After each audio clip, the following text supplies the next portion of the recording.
प्राचीन काल में देवताओं के लोक में एक प्रश्न उठा। सृष्टि में सर्वश्रेष्ठ कौन है? ब्रह्मा, विष्णु और महेश तीनों ही अपने अपने कार्यों में अद्वितीय थे, परंतु एक दिन यह चर्चा तर्क वितर्क में बदल गई। इससे पहले चैनल को सब्सक्राइब जरूर कर लें। ब्रह्मा जी ने कहा, मैं सृष्टि का रचनाकार हूं। सभी जीव जंतु, ग्रह, नक्षत्र, संसार का हर रूप मेरी ही देन है। श्रेष्ठ तो मैं ही हुआ। विष्णु जी बोले, विष्णु जी महत्वपूर्ण है, पर पालन के बिना दुनिया एक पल भी नहीं टिक सकती। मैं सबका रखवाला हूं, इसलिए सर्वोच्च मैं हूं। शिव जी शांत थे पर बोले, सृष्टि तब तक पूर्ण नहीं होती जब तक विनाश का चक्र न चले। संहार ही नया निर्माण लाता है, अतः श्रेष्ठ मैं हूं। तीनों देवों का तर्क युद्ध में बदल गया।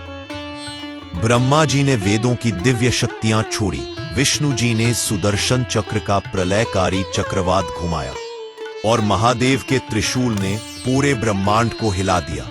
आकाश कांप उठा, पृथ्वी पर कंपन होने लगे। देवता, गंधर्व, अप्सराएं सभी भयभीत। अगर यह युद्ध चलता रहा तो सृष्टि का नाश निश्चित था। उसी समय एक अद्भुत चमत्कार घटा।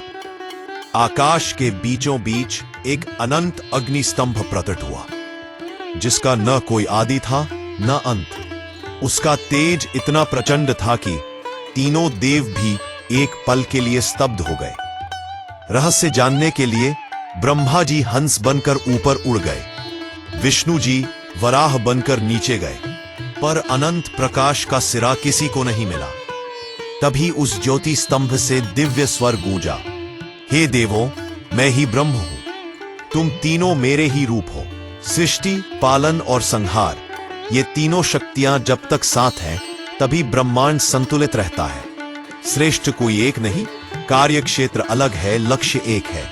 तीनों देव झुक गए, उनके मन का अहंकार मिट गया और उसी क्षण से यह नियम स्थिर हुआ कि ब्रह्मा सृष्टि का निर्माण करेंगे, विष्णु उसका पालन करेंगे और शिव समय आने पर संहार करेंगे। यही है वह दिव्य कथा जब ब्रह्मा, विष्णु और महेश का युद्ध सृष्टि के महान सत्य में बदल गया।